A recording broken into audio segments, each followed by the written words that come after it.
चलिए दोस्तों, तो स्टार्ट करते हैं आज अपन इस टॉपिक को एलसीएम। हम आज का हमारा टॉपिक है एलसीएम। एलसीएम का अगर तू देखेगा तो एलसीएम का मतलब होता है लीस्ट कॉमन मल्टीपल। तूने बहुत ज्यादा एलसीएम को पढ़ा होगा, छोटी क्लास में एलसीएम को फाइंड भी किया होगा, क्वेश्चंस भी किए होंगे, लेकिन वो क्वेश्चंस बहुत ही लो लेवल के क्वेश्चंस रहते हैं जहां पे टीचर आपको जो सिखा रहा है छोटी क्लास में, तो वो ये मान के चलता है कि तुझे जो अप लेवल की चीजें हैं वो तेरे समझ में नहीं आएंगी, इसलिए वो लोग ना आपको जुगाड़ से सिर्फ एलसीएम को फाइंड करना बता देते हैं, उसका डीप कॉन्सेप्ट नहीं बताते हैं, वो ऊपर की क्लास में बताया जाता है। लेकिन मैं यहाँ पे कोशिश करूंगा कि तुझे अभी भी वो कॉन्सेप्ट समझ आ जाए जो डीप कॉन्सेप्ट है। सबसे पहले तू इसको देख, इन वर्ड्स को देख। पहले मेरी कोशिश है कि तुझे मैं वर्ड्स का मतलब समझा दूं। जैसे ही वर्ड्स देखेगा तू एलसीएम, एलसीएम का मतलब है लीस्ट कॉमन मल्टीपल। इसमें पहला वर्ड है लीस्ट, तो सबसे पहले अपन को लीस्ट का मतलब पता होना चाहिए। लीस्ट का मतलब होता है सर छोटे से छोटा, यानी कि लीस्ट का मतलब है छोटे से छोटा, स्मॉलेस्ट या लोएस्ट। दूसरी बात, दूसरा इसमें वर्ड है कॉमन। कॉमन की तो बात अपन तभी करेंगे जब चीजें दो या दो से अधिक हो। एक सिंगल ऑब्जेक्ट या सिंगल बॉडी में कॉमन की बात तो नहीं करेंगे, तो अपन जब तक चीजें दो या दो से अधिक होती हैं तो उसमें कॉमन की बात करते हैं। तो कॉमन का मतलब है कि जो हमारे सेट्स रहने वाले हैं मैथ में वो एटलीस्ट 2 तो होंगे ही। इसके अलावा तीसरा वर्ड है मल्टीपल। मल्टीपल क्या होते हैं, तो यहाँ पे सबसे पहला सवाल यही आता है कि अपन समझे कि मल्टीपल क्या होता है। तो सबसे पहले अपन मल्टीपल को समझेंगे कि मल्टीपल क्या है। अगर तू मल्टीपल को देखेगा तो तुझे दिखने में, वर्ड्स दिखने में पता चल रहा है कि मल्टीपल मल्टीप्लीकेशन जैसा कुछ सिमिलर है, यानी कि इसका मतलब यह है कि मल्टीपल भी बेटा मल्टीप्लीकेशन से ही मिल रहे होंगे। हाँ जी सर, बिल्कुल सही बात है, यही हो सकता है। अगर तेरे को किसी भी नंबर के मल्टीपल्स फाइंड करने हैं तो मल्टीप्लाई करने के बाद ही मिल सकते हैं। जैसे कि सर 2 के अगर हमें मल्टीपल फाइंड करने हैं तो सर मल्टीप्लाई किसका करेंगे, तो मैं तुझे बता रहा हूं यहाँ पे नेचुरल नंबर का मल्टीप्लाई करते हैं। नेचुरल नंबर तो सर इनफाइनाइट होते हैं, तो इसका मतलब आप कहना चाह रहे हो कि जो मल्टीपल आएंगे वो भी तो इनफाइनाइट होंगे। हाँ बिल्कुल, मल्टीपल्स होंगे किसी के नंबर, वो भी इनफाइनाइट होंगे। इसका मतलब सर निकाल के दिखाओ एक बार, हम ऐसे समझ नहीं आता है। चल ठीक है, अब 2 में मल्टीप्लाई कर बेटा तू 1 का, तो तेरे को 2 मिल जाएगा। अब 2 के बाद फिर 2 का करेगा, क्योंकि अगला नेचुरल नंबर 2 है, 2 का करेगा तो तेरे को 4 मिलेगा। इसके बाद 3 का करेगा तो 6, इसके बाद 4 का करेगा तो 8, इसके बाद 5 का करेगा तो 10, इसके बाद 6 का करेगा तो अब समझ, यानी कि 2 के जो मल्टीपल है सर 2n है। हाँ जी 2n, 2n मतलब अगर 1 का मल्टीप्लाई किया 2। अच्छा सर ये मल्टीपल है या ये मल्टीपल है, बेटा मल्टीपल ये है, ये है। ये किसके मल्टीपल है सर, ये 2 के मल्टीपल है बेटा। कितने के मल्टीपल है, 2 के। ये देख स्टार्टिंग में 2 2 2 2 2, यानी कि 2 के मल्टीपल कौन है, ये। इसका मतलब सर आप ये कहना चाह रहे हो कि कल को अगर मुझे 3 के मल्टीपल निकालने पड़ जाएं तो मैं उसको 3n लिख दूं। हाँ जी बिल्कुल लिख दो, ये 3 के सारे मल्टीपल हैं। लेकिन यहां पे आपको डिफाइन करना पड़ेगा कि n क्या है, natural number, n belongs to n। अच्छा सर 5 के मल्टीपल निकाल के दिखाइए हमें। ठीक है, 5 के मल्टीपल निकालने हैं तो 5n होंगे। नहीं सर इसको एक्सपेंड फॉर्म में दिखाइए। एक्सपेंड फॉर्म में करना है तेरे को, तो 5 का 1 में मल्टीपल कर दे तो 5, 5 का 2 में करेगा तो 10, 5 का 3 में करेगा तो 15, 5 का 4 में करेगा तो 20। अच्छा सर ये इस तरह से तो मल्टीपल ये चलते चले जाएंगे इनफाइनाइट तक। हाँ जी बिल्कुल इनफाइनाइट तक चले जाएंगे। इन सारे क्वेश्चंस के बीच में एक और क्वेश्चंस मुझे नजर आ रहा है। सर मुझे आप ये बताइए कि अगर 0 के मल्टीपल अगर मैं निकालने बैठूं तो फिर किस तरह से मल्टीपल्स आगे मूव करेंगे। अगर 0 के मल्टीपल निकालने बैठेगा बेटा तो 0 का 1 में मल्टीपल करेगा 0, 0 का 2 में मल्टीपल करेगा 0, 0 का 3 में मल्टीपल करेगा 0। इसका मतलब सर ये हुआ कि 0 का तो सिर्फ एक ही मल्टीपल है, वो भी 0 ही। हाँ 0 एक ऐसा नंबर है दुनिया का जिसका मल्टीपल 0 ही है। इसके अलावा बाकी के जितने सारे नंबर अगर तू देखेगा उनके सबके इनफाइनाइट मल्टीपल मिलेंगे। अब आप बोलोगे सर ये तो सारे लोग पढ़ाते हैं, आप भी वही पढ़ा रहे हो। एक ही बात बता दी आपने। यहाँ पे सारे लोग ये पढ़ाते हैं लेकिन वो कभी तेरे को ये मौका नहीं देते नोटिस करने का। तू एक बात देख कि कोई भी मल्टीपल है, दुनिया का किसी भी नंबर का कोई भी मल्टीपल, जिस नंबर का मल्टीपल है वो उससे जरूर डिवाइड हो रहा होगा। क्या कह रहे हो सर, समझ नहीं आ रहा? अरे बेटा मैं ये कहना चाह रहा हूं, देख यहाँ पे ये जो 15 है, इस 15 को 5 भी डिवाइड करेगा और 3 भी डिवाइड करेगा, और 5 और 3 दोनों नंबर इसको एग्जैक्ट डिवाइड करेंगे। ठीक है सर, यहां तक हमें ये तो समझ आ गया कि लिस्ट का मतलब छोटे से छोटा, कॉमन मतलब 2 या 3 जो ऑब्जेक्ट रहेंगे या सेट रहेंगे तब हम बात करेंगे, और तीसरा मल्टीपल हमको समझ में आ गए। अब सर लेकिन आप बात कर रहे थे एलसीएम की, आप तो हमसे बात करें कि एलसीएम क्या होता है। इसको मैं तुझे एक एग्जांपल के थ्रू समझाने की कोशिश करूंगा। एक एग्जांपल लेता हूं, मैंने एग्जांपल लिया 4 और 6। मैं तेरे से पूछ रहा हूं 4 और 6 का एलसीएम निकाल।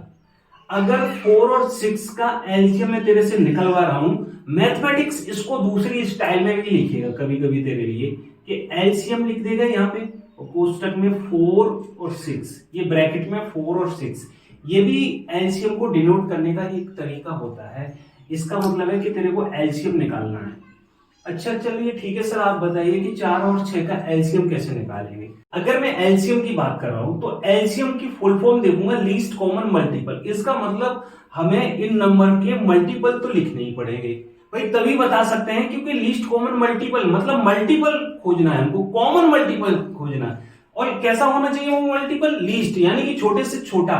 तो सबसे पहले हम 4 के मल्टीपल लिख लेते हैं। अब 4 के मल्टीपल मैंने तेरे को लिखना सिखा दिया है कि नेचुरल नंबर का मल्टीपल करता चला और तेरे को मल्टीपल मिल जाएंगे 4 का। तो 4 का फर्स्ट मल्टीपल क्या होएगा? 4। अच्छा सर ये 6 के मल्टीपल लिख दिए। अब देख बेटा, एलसीएम फाइंड करने का एक जो बेस्ट प्रोसेस है, बेस्ट तरीका एलसीएम को समझने का, कॉन्सेप्ट पकड़ने का, वो यही है। मैंने 4 और 6 के मल्टीपल लिखे, तो मल्टीपल ने कहा कि भाई मल्टीपल लिख लो, तो मैंने मल्टीपल लिखा। अब इसके बाद कॉमन ये कह रहा है कि इसमें कॉमन मल्टीपल ढूंढो कि कॉमन मल्टीपल कौन है। तो मैं अगर मैं कॉमन मल्टीपल ढूंढूं तो मुझे दिख रहा है कि ये 12 और 12 ये दोनों में है, तो कॉमन हो गया। इसके अलावा मुझे और कोई मल्टीपल दिख रहा है इसमें? हाँ जी सर, एक 24 और 24, इस तरह से ये भी कॉमन दिख रहा है। अगर तू आगे भी लिख लेगा तो तेरे को और भी कॉमन दिखेंगे। तो सर ठीक है, अच्छी बात है कि तू कॉमन मल्टीपल हमने ढूंढ लिए। अब तीसरा वर्ड ये कह रहा है कि लीस्ट होना चाहिए, मतलब छोटे से छोटा। अच्छा सर क्या मतलब अगर 24 अगर मैं पकड़ लूं तो ये क्या एलसीएम नहीं है? हाँ बेटा, ये एलसीएम नहीं बनेगा। क्यों नहीं बनेगा? क्योंकि इससे छोटा भी इसमें अवेलेबल है। अच्छा 12 इससे छोटा पड़ गया। अच्छा 12 है तो 12 को हम रखेंगे in the form of LCM. अच्छा सर, तो इसका मतलब एलसीएम 4 और 6 का जो एलसीएम बनने वाला है वो 12 बनेगा। हाँ जी बिल्कुल, वरना लीस्ट कॉमन मल्टीपल ढूंढेगा तू, सिर्फ कॉमन मल्टीपल ढूंढेगा तो तुझे बहुत सारे कॉमन मल्टीपल मिल जाएंगे, लेकिन अपने को कौन सा चाहिए? लीस्ट कॉमन मल्टीपल चाहिए। तो लीस्ट कॉमन मल्टीपल कहां से निकल गया है? तरीका क्या है? तरीका तो यही है। लेकिन सर आप ये कह रहे हो तरीका यही है, लेकिन मैंने तो छोटी क्लास में दूसरे तरीके से सीखा है। बेटा जो तरीका जो तूने सीखा है ना, वो सिर्फ एलसीएम को निकालने का जुगाड़ है, तरीका नहीं। वो सिर्फ जुगाड़ है, कॉन्सेप्ट को समझने का तरीका तो यही है। अच्छा ये जो एलसीएम को निकालने का ये जो तरीका है, इस तरह से कि भाई हम छोटी क्लास में निकालते थे कि इसको 2 से डिवाइड करेंगे, 2 2 जब 4, 2 4 जब 8, इसके बाद अगेन 2 से, 2 1 2 2, इसके बाद 2 से। तो सर ये क्या है? ये भी बेटा ऐसा है कि अगर मैं तुझे अभी बहुत बड़ा क्वेश्चन दे दूं कि मुझे 36 और 42 का एलसीएम चाहिए, एलसीएम ऑफ 32 और 46, अगर तू इनके मल्टीपल लिखने बैठेगा तो तुझे ज्यादा टाइम लग जाएगा। हालांकि वो अप्रोच ठीक है जिससे तू निकाल पाएगा, लेकिन उससे कहीं बेहतरीन जुगाड़ ये है कि आप इस तरह से मूव करें। वो जुगाड़ सिर्फ वो जो तरीका था मल्टीपल के थ्रू लीस्ट कॉमन मल्टीपल को ढूंढने का, वो सिर्फ मैंने इसलिए बताया ताकि तुझे ये तो समझ में आए कि एलसीएम होता क्या है। अपने को अगर यही नहीं पता कि एलसीएम होता क्या है तो सॉल्व क्या कर रहा है। सॉल्व करना तो सब बच्चों को आता है, लेकिन आप अगर छोटी क्लास में जाके देखेंगे और बच्चे को बोलेंगे 4 और 8 का एलसीएम निकाल दे, बच्चा यूं फटाफट निकाल देगा। लेकिन अगर मैंने उसको ये क्वेश्चन पुट अप कर दिया कि बेटा एलसीएम होता क्या है, तो बच्चे की बोलती बंद हो जानी है, क्योंकि उसको नहीं पता है एलसीएम क्या होता है। उसने बस इस जुगाड़ को रटा है, बस वो फटाफट फटाफट निकाल देगा क्वेश्चन, तो वो ये भी कर देगा, लेकिन होता क्या है इसका जवाब उसके पास नहीं है। इसलिए वो मैंने तुझे बताया था, अब तू समझ गया होगा कि वो लीस्ट कॉमन मल्टीपल होता क्या है। अच्छा दोस्तों, अपन एलसीएम को पढ़ लिए हैं, लेकिन यहाँ पे सवाल ये आता है सर हम एलसीएम पढ़ क्यों रहे हैं, प्रैक्टिकल लाइफ में हम इसको यूज कहाँ पे करेंगे, क्या जरूरत है एलसीएम पढ़ने की, सिर्फ मार्क्स के लिए पढ़ रहे हैं? नहीं बेटा, इनको प्रैक्टिकल लाइफ में भी यूज किया जाता है। देख मैं तुझे एक एप्लीकेशन बता रहा हूँ, फॉर एग्जाम्पल समझ, ये कोई एक स्टार है और ये 3 प्लेनेट हैं। ये 3 प्लेनेट इस स्टार के, ये जो स्टार है बीच में, इसके चारों तरफ मूव कर रहे हैं। और अगर मैं तुझे बोलूं कि ये इनिशियली अलाइन है, बिल्कुल लीनियरली अलाइन है, अब बोलेगा सर लीनियर अलाइन तो मुझे समझ में ही नहीं आता है, आप क्या वर्ड बोल रहे हो, बहुत छोटी क्लास में हूं। बेटा लीनियर अलाइन का मतलब सिर्फ इतना होता है कि अगर तू यहां से एक लाइन ड्रॉ करेगा, इस तरह से अगर एक लाइन ड्रॉ करेगा, तो ये एक ही लाइन पे सारे के सारे लैंड कर जाएंगे, इसको बोलते हैं लीनियर अलाइंड। समझे कि नहीं? लीनियर अलाइंड का मतलब क्या है कि ये तीनों के तीनों प्लेनेट, अगर इसको एकदम हिंदी में समझेगा तो बोलते हैं बिल्कुल स्ट्रेट, एक शीट में तीनों के तीनों एक ही सीधी रेखा में मिल जाए, और ये एक ही सीधी रेखा में मिल रहे हैं, तो इसी को बोलते हैं लीनियर अलाइंड। लेकिन हमारा सवाल ये है कि हम समझ रहे हैं यूज ऑफ एलसीएम, एलसीएम की जरूरत क्या पड़ती है। अगर मैं तेरे को ये बोल रहा हूं कि ये ऐसे मूव कर रहा है, ये इधर मूव कर रहा है ऐसे, और ये इधर ऐसे मूव कर रहा है, और इनकी जो स्पीड है वो डिफरेंट है, स्पीड है वो डिफरेंट है, लेकिन मैं तुझे ये बता रहा हूं कि ये जो ऑर्बिट दिख रहा है, यानी कि ऑर्बिट समझ रहा है ना, ऑर्बिट नहीं समझ रहा तो समझ, ये जो स्टार है, स्टार की तरफ, स्टार के चारों तरफ ये प्लेनेट ऐसे करके मूव कर रहा है, तो इसका जो पाथ है, इसका जो रास्ता है जहां से ये मूव कर रहा है ऐसे, तो वो ऑर्बिट हुआ किसका, इसका, किसका, इसका। मैं इसको एक नाम देता हूं प्लेनेट, इसको मैं दे देता हूं P1, इसको देता हूं P2 और इसको दे देता हूं P3।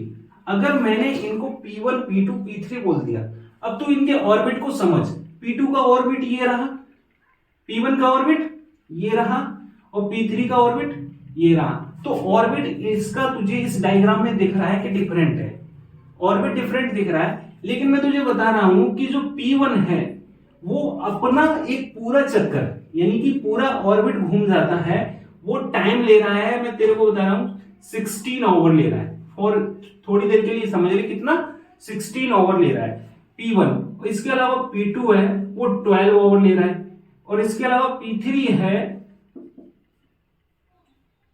वो 8 आवर ले रहा है। कितना ले रहा है? 8 आवर ले रहा है।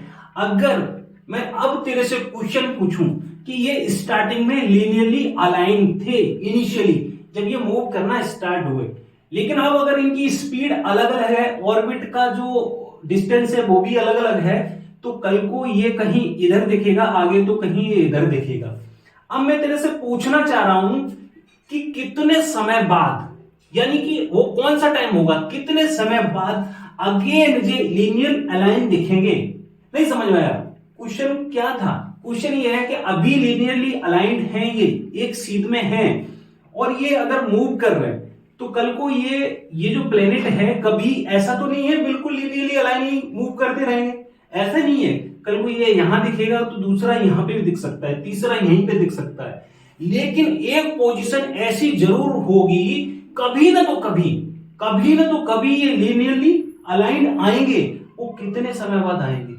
मैं तुझे बता रहा हूं कि समय ये ले रहा है P1 एक ऑर्बिट को पूरा चक्कर मारने का, P2 एक ऑर्बिट को पूरा चक्कर लगाने का इतना टाइम ले रहा है। तो इस जगह जब तू इस क्वेश्चन को सॉल्व करेगा तो तू थोड़ी देर के लिए नहीं बल्कि पूरा ही स्टक हो जाएगा। यहाँ पे तुझे बिल्कुल बिल्कुल क्लिक नहीं कर रहा होगा कि सर करना क्या चाहिए, इसमें हमको कैसे पता चलेगा कि ये कभी ना तो कभी लीनियरली अलाइन होंगे और किस समय पे होंगे। इसके लिए अगर मैं तुझे बताऊं, एलसीएम बहुत बड़ी चीज है। इसके लिए अगर तू इन तीनों का एलसीएम निकाल दे, 16, 12 एंड 8, अगर तू इनका एलसीएम निकालेगा तो जो एलसीएम आ रहा है वही टाइम होगा, उतने टाइम बाद ये अगेन तेरे को लीनियरली अलाइंड दिखेंगे। तो समझा ना कि अपन एलसीएम की वैल्यू क्या है,